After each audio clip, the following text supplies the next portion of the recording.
प्रिय पाठकों, आप सभी का स्वागत है। आज मैं आप लोगों के समक्ष गजानन माधव मुक्ति बोध द्वारा रचित कविता मैं तुम लोगों से दूर हूँ लेकर प्रस्तुत हुआ। तो आइए कविता के पाठन एवं व्याख्यान से पहले कविता एवं कवि से जुड़ी कुछ बातों को जान लेते हैं। मैं तुम लोगों से दूर हूँ, यह कविता मुक्तिबोध जी की महत्वपूर्ण कविता है। इसमें प्रगतिवादी स्वर विद्यमान होने के कारण कवि ने सामाजिक स्थितियों पर चिंतन किया है। साधारणतः समाज को मोटे तौर पर दो वर्गों में बांटा जा सकता है। पहले वर्ग में धनवान, पूंजीपति और उद्योगपति आते हैं, जिनके पास सब कुछ है, और दूसरे वर्ग में निर्धन, शोषित, श्रमिक, कृषक और अभाव से घिरे हुए लोग हैं। प्रस्तुत कविता में मुक्तिबोध स्वयं को दूसरे वर्ग के व्यक्ति का प्रतिनिधित्व मानते हैं, क्योंकि वह अपने जीवन को उन श्रमिकों, धूल मिट्टी में काम करने वाले मजदूरों और मिस्त्रियों के निकट अधिक पाते हैं। मुक्तिबोध जी कहते हैं कि ये श्रमिक वर्ग अपने स्वामियों की आज्ञा पालन को विवश होते हैं तथा इन सभी बातों की चर्चा इस कविता में की गई है। तो आइए कविता की ओर अग्रसर होते हैं। कविता में आए हुए कठिन शब्दों को मैंने लाल रंग से दर्शाया है एवं उनके अर्थों को ठीक नीचे नीले रंग से दर्शाया। तो आइए कविता के पाठन एवं व्याख्यान की ओर बढ़ते हैं।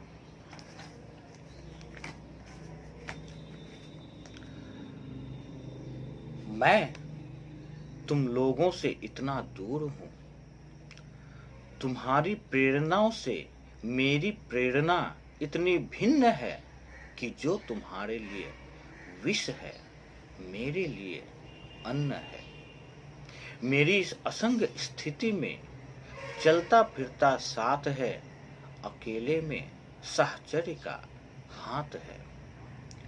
उनका जो तुम्हारे द्वारा गर्हित है, किंतु वे मेरी व्याकुल आत्मा में बिंबित है, पुरस्कृत है। इसीलिए तुम्हारा मुझ पर सतत आघात है, सबके सामने और अकेले में। मेरे रक्त भरे महाकाव्यों के पन्ने उड़ते हैं, तुम्हारे हमारे इस सारे झमेले में। तो आइए इस पंक्ति की प्रसंग की ओर बढ़ते हैं।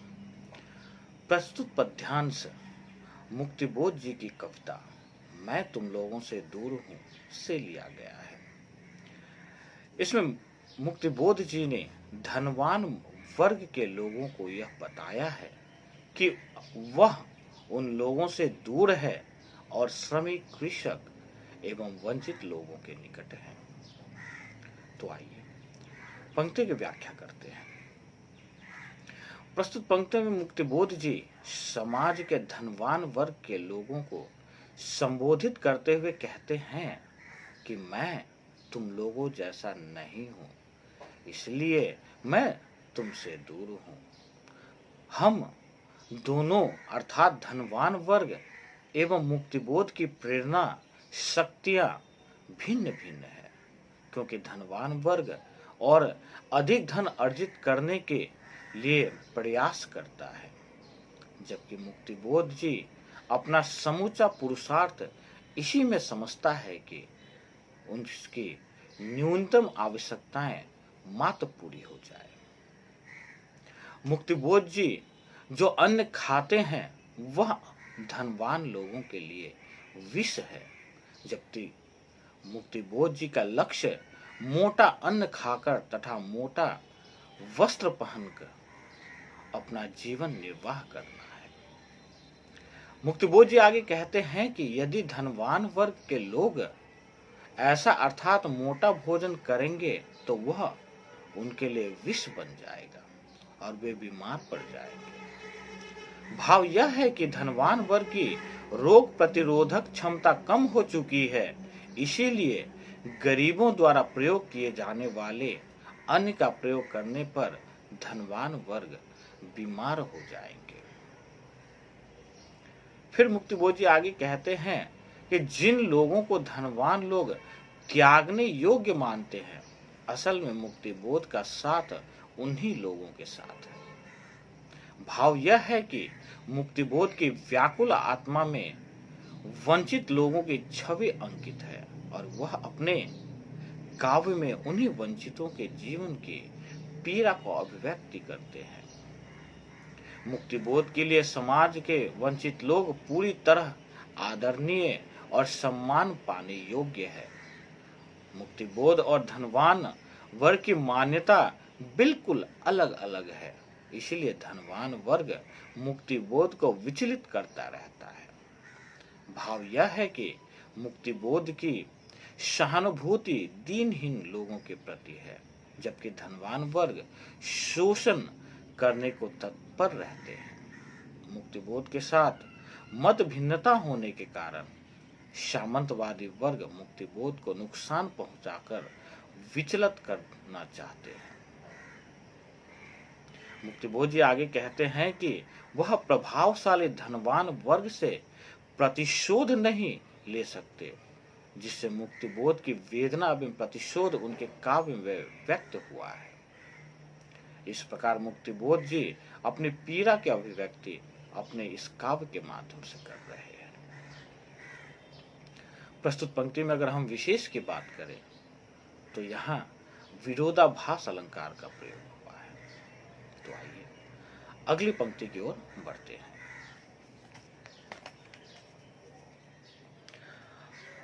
असफलता का धूल कचरा ओढ़े हूं, इसलिए कि वह चक्करदार जीनों पर मिलती है, छल छद्म धन की, किंतु मैं सीधी सादी पटरी पटरी दौड़ता हूं जीवन की, फिर भी मैं अपनी सार्थकता से खिन्न हूं, विष से अप्रसन्न हूं, इसलिए कि जो है उससे बेहतर चाहिए। पूरी दुनिया साफ करने के लिए मेहनत चाहिए, वह मेहतर मैं हो नहीं पाता, पर रोज कोई भीतर चिल्लाता है कि कोई काम बुरा नहीं, बशर्ते कि आदमी खरा हो, फिर भी मैं उस और अपने को ढो नहीं पाता। रेफ्रिजरेटरों, विटामिनों, रेडियोग्रामों के बाहर की गतिविधियों की दुनिया में मेरी वह भूखी बच्ची मुनिया है शून्यों में। पेटों की आंतों में न्यूनों की पीड़ा है, छाती के कोषों में रहितों की विरह है। तो आइए पंक्ति के प्रसंग की ओर बढ़ते हैं। मुक्तिबोध जी अपने आप को धनवान वर्ग से अलग करने की बात कर रहे हैं। वह प्रस्तुत पंक्तियों में यह सिद्ध करने का प्रयास कर रहे हैं कि किस प्रकार वह धनवान वर्ग से दूर है। तो आइए पंक्तियों की व्याख्या करते हैं। प्रस्तुत पंक्तियों में मुक्तिबोध जी धनवानों को संबोधित करते हुए कहते हैं कि मैं आप लोगों से इसलिए दूर हूं क्योंकि आप लोग सफल व्यक्ति हैं, जबकि मैं असफल व्यक्ति हूं। मुक्तिबोध जी को ज्ञात है कि धनवान वर्ग ने जो सफलता अर्जित की है वह छल पूर्वक टेढ़े मेढ़े रास्ते पर चलकर पाई है, जबकि मुक्तिबोध का मार्ग सीधा एवं सरल रहा है, उसमें जरा भी छल प्रपंच नहीं था है। इसीलिए कारण मुक्तिबोध असफल हो गए। जीवन जीने का मार्ग दोनों वर्गों का भिन्न भिन्न होने के कारण मुक्तिबोध अपने आप को धनवान वर्ग से भिन्न पाता है। मुक्तिबोध जी आगे कहते हैं कि मैं जीवन से उदार हूं, क्योंकि जो चाहता था वह मुझे नहीं मिला। मैं स्वयं से इसलिए अप्रसन्न हूं, क्योंकि जो कुछ मुझे मिला है उससे बेहतर मुझे मिलना चाहिए था, जो मिल न सका। मुक्तिबोध जी आगे कहते हैं कि पूरे संसार में बुराइयों एवं छल कपट का कूड़ा कचरा एकत्रित हो गया है, जिसे साफ करने के लिए सफाई कर्मी की आवश्यकता है। और मैं वह सफाई कर्मी बनकर दुनिया की बुराइयों रूपी कूड़ा कचरा साफ नहीं कर सका, इसलिए मैं स्वयं से अप्रसन्न हूं।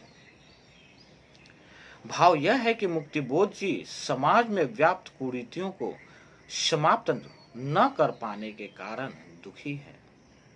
मुक्तिबोध के हृदय में एक आंतरिक पीड़ा विद्यमान है। उनका अंतर्मन उनसे यह भी कहता है कि कोई भी काम बुरा नहीं है, बशर्ते आदमी अच्छा हो, किंतु फिर भी वह कुछ बन पाने के लिए उन छल प्रपंच भरे टेढ़े मेढ़े रास्तों को अपना नहीं सकता, जिस पर चलकर धनवान वर्ग ने सफलता पाई है। मुक्तिबोध जी धनवानों को संबोधित करते हुए कहते हैं कि एक और आप लोग हैं जिनके पास रेफ्रिजरेटर है, विटामिन से भरपूर पेय है और हर तरह की सुविधा देने वाली मशीनें हैं, क्योंकि आप धनवान हैं। जबकि दूसरी ओर मैं हूं जिसकी छोटी सी बच्ची मुनिया भूख से बेहाल हो गई है। भाव यह है कि धनवान वर्ग के लोग छल प्रपंच से सफलता की सीढ़ियां चढ़ते जाते हैं और छल रहित मार्ग पर चलने वाले लोग जीवन में वह सब प्राप्त नहीं कर पाते जो प्रपंची लोग कर लेते हैं। मुक्तिबोध के हृदय में अभाव एवं न्यूनता की पीड़ा है तथा साथ ही कुछ उल्लेखनीय न कर पाने की लज्जा भी है। इन पंक्तियों में अगर हम विशेष की बात करें तो यहाँ अनुप्रास तथा प्रतीक अलंकार का प्रयोग हुआ है। तो आइए अगली पंक्ति की ओर बढ़ते हैं। शून्यों से घिरी हुई पीड़ा ही सत्य है, शेष सब अवास्तव अयार्थ मिथ्या है, भय है।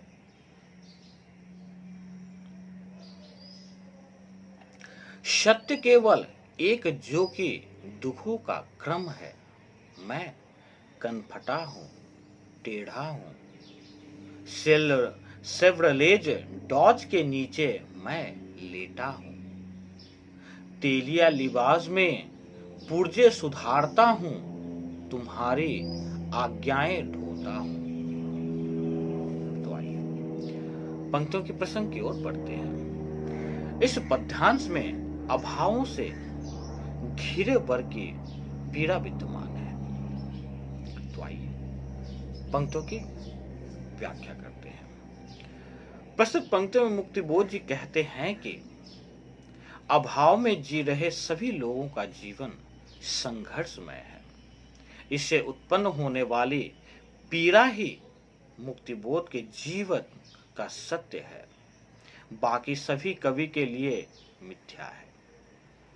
मुक्तिबोध के अनुसार वंचितों के जीवन में दुखों का क्रम बना रहता है। एक दुख समाप्त होता है तो दूसरा दुख प्रारंभ हो जाता है। मुक्तिबोध जी आगे कहते हैं कि धनवान के समाज में उन्हें बुरी नजर से देखा जाता है। धनवान वर्ग के लोग मुक्तिबोध के अभावों को लेकर उन्हें कनफटा कहते हैं तथा तुच्छ मानते हैं। भाव यह है कि पूंजीपति वर्ग अपने से निचले स्तर पर जीवन यापन कर रहे समाज के वंचित लोगों को उपहास की दृष्टि से देखते हैं। उनके द्वारा वंचित वर्ग का अपमान होता रहता है। स्वयं मुक्तिबोध जी आगे कहते हैं कि उनकी अर्थात धनवान की बड़ी बड़ी कारों के कलपुर्जे ठीक करने वाला मैं वह मिस्त्री हूँ जो उनकी कारों के नीचे लेटकर उन कारों को ठीक करता हूँ। मेरे कपड़े गंदे बने रहते हैं। मुक्तिबोध जी अपने को वंचित वर्ग का प्रतिनिधि मानते हैं। उनका आशय यह है कि धनवान वर्ग वंचितों पर अपना अधिकार समझते हैं। मुक्तिबोध जी इतनी निराशा में है कि वह कह उठते हैं कि वंचितों का जन्म तो धनवान की आज्ञाओं का पालन करने के लिए ही हुआ है। यही वंचित वर्ग की नियति है। इन पंक्तियों में अगर हम विशेष की बात करें तो यहाँ अनुप्रास अलंकार का प्रयोग हुआ है। इस प्रकार इस कविता में मैं अंततः यही कहना चाहूंगा कि इस कविता में मुक्तिबोध जी ने श्रमिक, मजदूरों एवं दलितों आदि का प्रतिनिधित्व करते हुए दुख को इन्हीं में से दुखी लोगों के प्रति अपने मन भाव को व्यक्त किया है। खुद को इन्हीं श्रमिकों, मजदूरों एवं दुखियों के बीच का मानते हैं एवं कहते हैं कि उच्च वर्ग अर्थात धनवान लोग हमेशा से गरीबों का उपहास एवं शोषण करता आया है, इसलिए मैं उनके खिलाफ गरीबों के साथ खड़ा हूं। इस प्रकार आशा करता हूं कि मेरा यह व्याख्यान आप सभी पाठकों के लिए सार्थक सिद्ध हो एवं आप लोगों से गुजारिश है कि अब तक अगर मेरे इस चैनल को आप लोगों ने सब्सक्राइब नहीं किया है तो कृपया लाइक एवं सब्सक्राइब करें। आज के लिए इतना ही। धन्यवाद।